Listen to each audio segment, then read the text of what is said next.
Comenzamos un poco con el tema que ocupó la primera plana, que fue el desafuero, ¿verdad? Que ya tiene el diputado Alberto Romero a solicitud de la Fiscalía y que por supuesto ya se dirime en la Asamblea Legislativa y que en ese mismo entorno se da su captura. Que se procedió de la manera más adecuada. Comienzo contigo, Tani.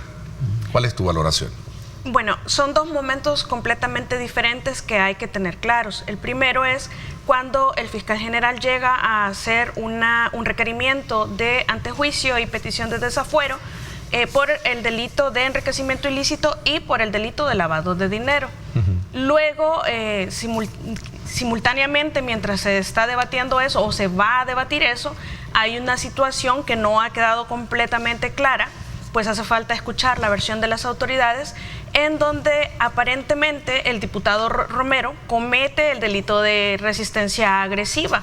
Resistencia agresiva es un delito que nuestra legislación cataloga como un delito común grave, porque supera los 3 años de pena de prisión. Entonces, al cometer un delito en flagrancia grave, un funcionario que goza de la protección del fuero constitucional, que es una prerrogativa procesal de orden constitucional, pues entonces en ese caso cae dentro de la excepción que estipula el inciso final del artículo 238 de la Constitución, puesto que todos sabemos que los funcionarios no pueden ser detenidos en flagrancia por los delitos que cometan, a excepción de estos casos, cuando se comete delito en flagrancia por un delito común. El diputado Romero tiene la costumbre de que cada vez que hay plenaria, él alrededor de las 11:30, 12 aproximadamente, esté en la plenaria o no, se levanta y se va a su casa a almorzar. Eso es algo normal que toda la asamblea lo sabe y lo conoce. Ese día hizo precisamente lo mismo que ha hecho siempre. Da la casualidad que en lo que él iba para su casa, ¿verdad?, en simultáneo, porque eran alrededor del mediodía ya cuando pasó la captura, en simultáneo lo capturan a él en la calle. En simultáneo, cuando el fiscal estaba dando la conferencia de prensa con el presidente de la asamblea presentando el requerimiento. ¿Y cómo lo capturan? Un vehículo particular lo detiene, él iba con su motorista y le dicen y le señalan que ha atropellado a alguien, al motorista. Empiezan a cuestionarse, a discutir un poco, ni siquiera el diputado, sino que el motorista, porque a él lo estaban acusando de que había atropellado a alguien. En eso se pasa un tiempo y aparece otro carro que se le cruza frente al vehículo de él, particulares, con personas de civil, y le dicen al diputado que se pase para el carro de ellos. Él les pide que se identifican que son policías, bueno, le dice, y se fue con ellos. Eso sucedió al mediodía. Lo han tenido 6 horas, lo llevaron a una delegación policial y después lo llevaron a la Asamblea Legislativa las últimas 2 horas, 6 horas detenido, cuando ni siquiera se había formado una comisión de antejuicio. O sea, ¿cuál es el cargo por el cual lo interceptan en una calle? O sea, creo que de verdad es un abuso y una arbitrariedad, cometida por la policía, ordenado por alguien de arriba. Eso es un hecho, ¿verdad? El fuero no tiene que ser sinónimo de impunidad. El fuero es una inmunidad, que son cuestiones distintas. Y para delitos comunes, llámese lavado de dinero, llámese homicidio culposo que han ocurrido, llámese disparos por arma de fuego, llámese como se llame, el fuero no debiese aplicar para delitos ordinarios, para delitos comunes. El fuero debiese aplicar nada más para los delitos que sean derivados en el ejercicio de las funciones del diputado, del ministro, incluso del presidente. Entonces, esa barrera legal no debiese ser utilizada con fines de impunidad. Eso yo sí lo celebro, que la Asamblea ahora tiene celeridad en los procesos. Otras asambleas tuvieron la oportunidad de llevar antejuicios y mandar mensajes adecuados a la población retirando el fuero en automático, no lo hicieron, y qué bien que esta asamblea lo está haciendo, siempre respetando pues los debidos procesos, y que levanten los fueros a quien tengan que levantárselo. Yo creo que aquí hay una operación realmente comunicacional de ocultismo, así le he llamado yo, porque se está creando un escenario comunicacional atractivo y perfecto para ocultar otros temas que son realmente de preocupación y de alta incidencia nacional. Pero aparte de eso, aparte de ocultar otros problemas, como por ejemplo lo económico, por ejemplo lo social, que ya los voy a desglosar, creo que básicamente es para ocultar los problemas de corrupción al interior del Partido Nuevas Ideas que habían explotado y que han quedado pendientes y que han quedado como preguntas de la ciudadanía. Todos tememos que pase lo que ha pasado en El Salvador siempre. Se pone sobre aviso a las personas, se dan a la fuga, se declaran asilados en otros países, perseguidos políticos y al final impunidad, como siempre. Entonces, es decir, hay una combinación de factores que a uno lo hace en prevención. Entonces, sí, correcto, eso es lo que pareciera porque las circunstancias se han dado. ¿Por qué tienen que inventar? Porque no pueden hacer eso. Entonces, si hay una resistencia agresiva, debe estar documentada en las diligencias. Si se le retuvo porque atropelló a alguien, y todos conocemos el carácter. Yo creo que todos cuando escuchamos la noticia dijimos, lo más natural es que les hubiera insultado y gritado. Pero lo cierto es que no sabemos si así pasó, no necesariamente. Sí, no lo sabemos. Lo cierto es que hay diligencias que no hemos visto, que no conocemos su contenido, y siempre hay circunstancias que pueden probar. Alguien grabó, si dicen que atropellaron a alguien, tiene que haber un parte policial, etcétera. Entonces, a mí me genera bastante sospecha eso de que un vehículo con investigadores, pero después se identifican con policía. Primero uno, lo que narraba Carlos, después otro, ¿verdad? No son policías realmente reconocibles, te detienen y tal. Eso me suena a mí a matonería, o sea, me suena a mí, digamos, a... Perdón que lo interrumpa, pero... Sabiendo que no hay ningún delito por el cual te tienen que detener. Esa es la fiscalía siendo la fiscalía. Solo la palabra. Lo que usted está diciendo... Permítame 10 segundos. Lo que hemos visto es la fiscalía siendo la fiscalía, pero esta vez a nivel de asamblea, porque esto es lo que hemos vivido siempre. Bueno, entonces, lo que quiero decir yo, en este mundo lleno de cámaras, lleno de celulares de la gente, atropella a alguien, eso ya se hubiera sabido. Ya hubieran salido las imágenes en el momento. La misma policía lo filtra, pues, o sea, eso es mentira, o sea, no hay nada de eso. Lo que se refiere a este artículo es que no se puede realizar actos de persecución, es decir, a nosotros nos pueden investigar hasta que ya reunieron todos los elementos que consideran suficientes para el caso. En la asamblea, del antejuicio. No, para los comunes. Pero en caso de los funcionarios, nada más se necesita reunir indicios por esta prohibición, que también es de rango constitucional. Lo que sucede es que eso no significa que la costumbre que se ha utilizado en El Salvador, que si no se finaliza lo civil, no se puede perseguir lo penal, ese es un tema de impunidad voluntario y teledirigido, porque eso no es cierto. El lavado de dinero con indicios, con sospechas fundadas, por supuesto, pero no necesito que acabe un juicio civil de enriquecimiento ilícito para procesar a un funcionario por lavado de dinero. Eso sí es una mala costumbre que se ha tenido. Penal por enriquecimiento ilícito sí necesita que termine el otro. Porque es un requisito de prejudicialidad en el tema de enriquecimiento ilícito. Pero el de lavado de dinero nunca se había hecho antes y ahora se hace, y eso no quiere decir que antes no se podía y que ahora sí. Siempre se ha podido, pero no había voluntad de hacerlo. Yo quisiera que logremos ver algo, es decir, se está utilizando la institucionalidad, digamos, con un argumento, digamos, claro y genuino, que es la persecución a la corrupción. Es decir, ante eso nadie se opone. No hay discusión. Yo no, está bien que se persiga, pero observen bien, miren, viene persecución a Parker del PDC, persecución a Lorena Peña del FMLN, persecución a Eugenio Chicas del FMLN. Es decir, está clarísimo, yo no sé si lo logran ver, pero hay una rumorología, sumando un poco a eso, hay una rumorología, no me gusta correr por ello, pero que también vienen otros desafueros también de otros casos. No, por eso, entonces claro, es evidente que es el uso de la institucionalidad para la persecución política. Si hay corrupción, está bien. Pero si hay corrupción, no es persecución política. No, es que tiene persecución porque no es equilibrada. Es decir, si tú tienes 11 casos de es una lucha selectiva contra la corrupción. Eso es lo único. 3 diputados de Nuevas Ideas y uno de Arena. Es lo que yo he sostenido. Es selectividad en contra de sí mismo, ¿verdad? Sí es selectiva porque la señora diputada que estaba ahí en los audios y los videos, solo fue uno el que fue investigado y sobre un delito que es escarcelable. Es decir, no han ido a fondo. Es decir, lo que quiero explicar es que esta lucha a la corrupción es un hashtag. Yo creo que esta guerra contra la corrupción que ha iniciado no van a ser 5 casos, no van a ser 7 casos ni de exfuncionarios ni 3 diputados de Nuevas Ideas y 2 de Arena, pues no. Eso va comenzando y a medida vaya avanzando el tiempo vamos a comenzar a ver más funcionarios o exfuncionarios procesados por delitos de corrupción. Ahora, que eso comunicacionalmente se ha explotado, pues. Yo digo que en el caso de lucha a la corrupción, aplaudámosla, abran los casos y síes. Por ejemplo, aplaudámosla, démosle seguimiento a los de la lista tener Angels. paciencia y no sabemos si van a cuando aparecer llegue ahí. el poder, que entonces usted decide con cuál empieza. A los de la lista Angel, no, es que estamos Pero hablando... entonces hay una decisión. Nosotros no le podemos marcar a la Sí, es fiscalía. que siempre hay selectividad. No, es que estoy hablando precisamente de eso, que la selectividad es lo que te pone en duda, digamos, la persecución real de los delitos. Eso es lo que yo estoy planteando.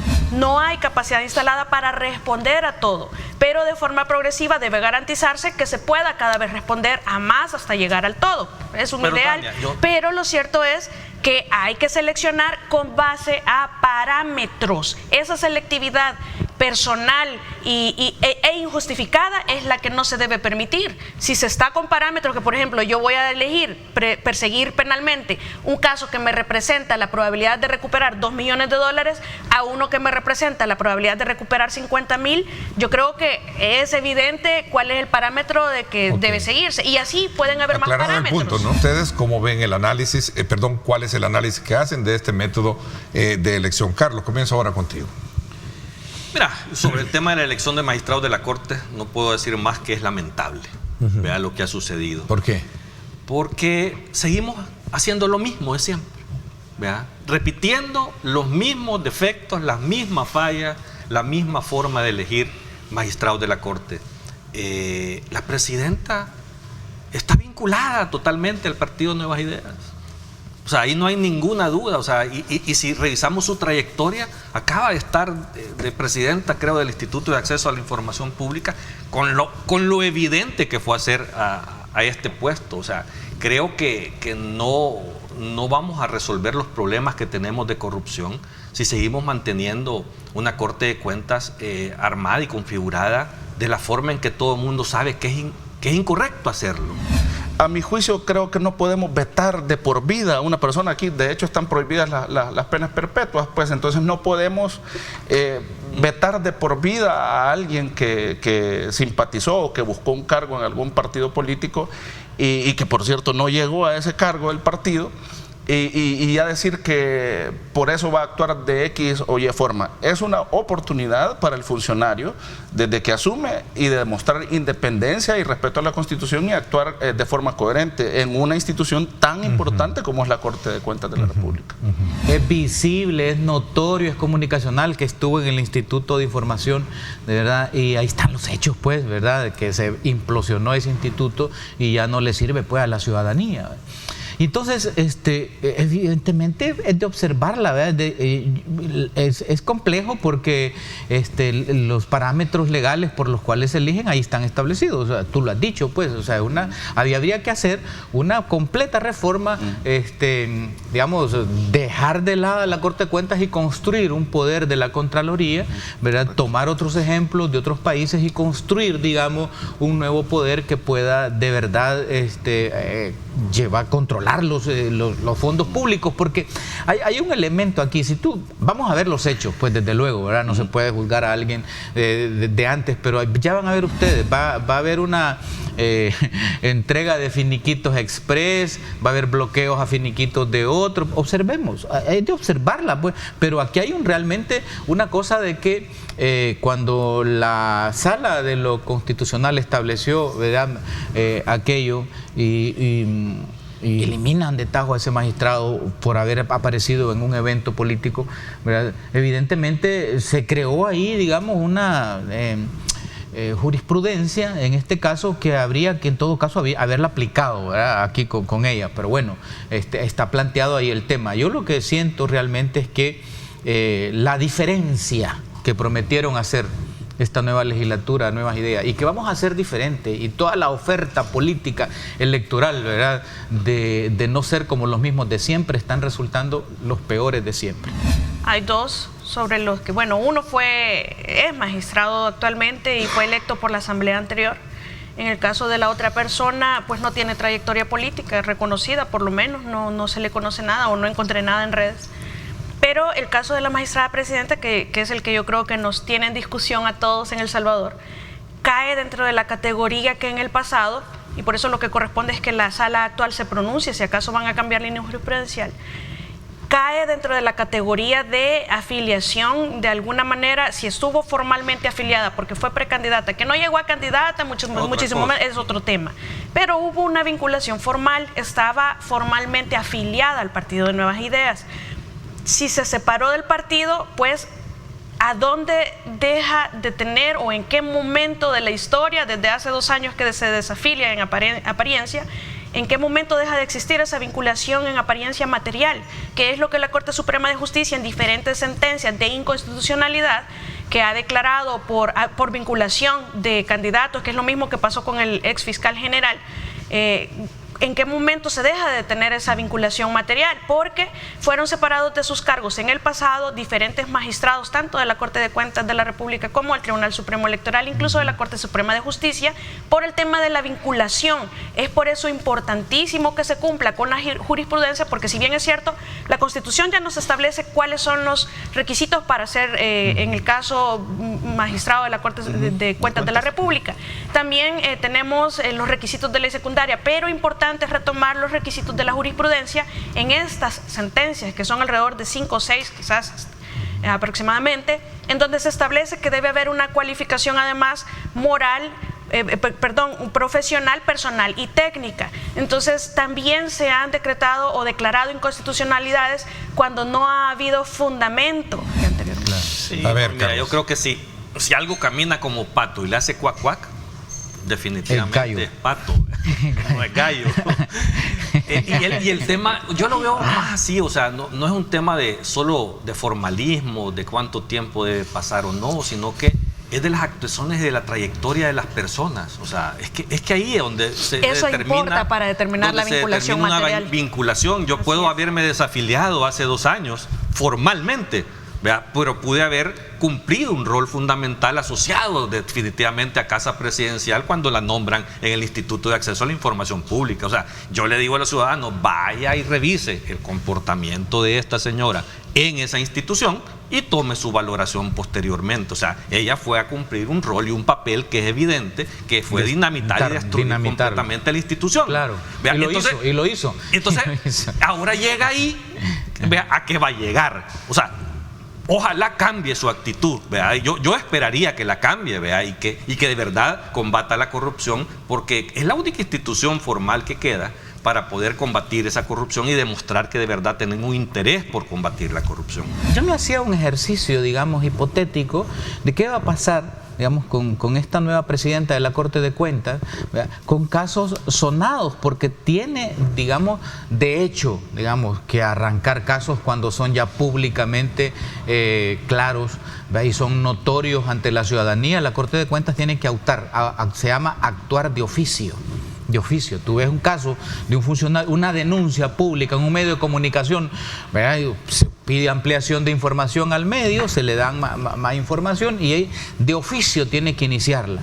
Entonces, ¿va a ser capaz, digamos, de dar ese salto o no va a ser capaz? Digamos, siempre me he cuestionado eso, porque aquí hay tanta abundancia de publicaciones de casos y hechos de corrupción que quedan muy pronto en el olvido, digamos, noticioso, y que no tienen ese procedimiento de oficio que debería ser, que es una de las obligaciones que tiene la Corte de Cuentas. Entonces, independientemente de todo lo que está alrededor de su nombramiento, yo creo que tiene una oportunidad y una posibilidad, digamos, de trascender en esa lógica, ¿verdad? No deberíamos felicitar a los funcionarios por hacer su trabajo, ¿verdad? Pero realmente da satisfacción. Nos extrañamos cuando sucede lo que pasa. Da satisfacción, sí, que es lamentable. Porque hay muchos casos en el tribunal. Y entonces también la ciudadanía, en este caso, tiene, digamos, la posibilidad de hacer uso de esta institucionalidad. Entonces eso realmente es democracia. Pero hay que darle verdaderos dientes. Claro. Yo creo que esas son, cuando hablamos de combate a la corrupción, ese es el tipo de reformas que yo me refiero que si se hicieron con una gran velocidad y con una gran contundencia y agresividad en el tema de combate a las pandillas, ahora se puede hacer en el tema de combate a la corrupción.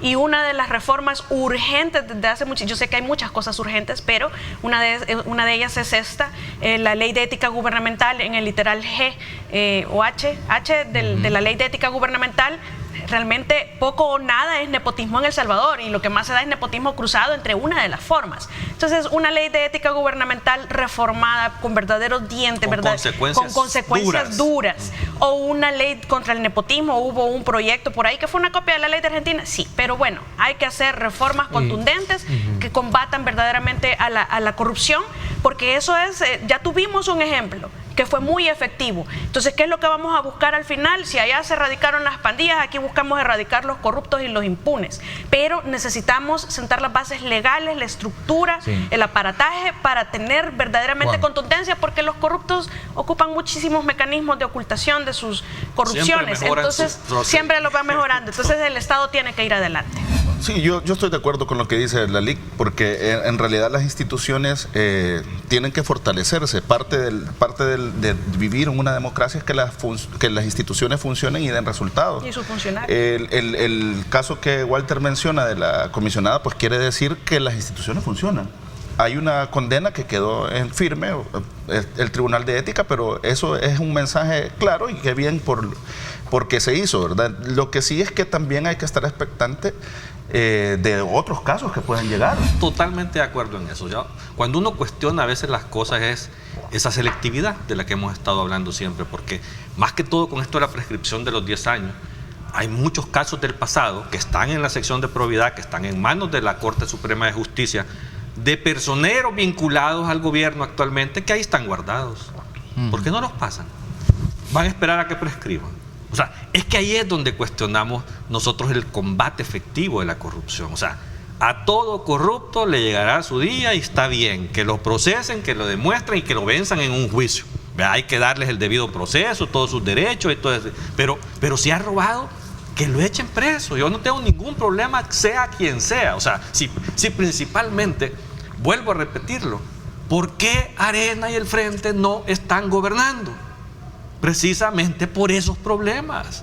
O sea, y si no lo corrigieron en su momento, cada uno de esos personajes deberá pagar las consecuencias de sus actos a nivel personal, porque al final no son ni las instituciones que son las que cometieron el acto, ni son las que se beneficiaron de esos actos, y lo único que recibieron fue la baldada de ya sabemos qué, de los actos individuales de estos personajes corruptos que en el pasado hicieron unas cosas que eran incorrectas totalmente. O sea, yo creo que sí debe de hacerse, pero con fuerza.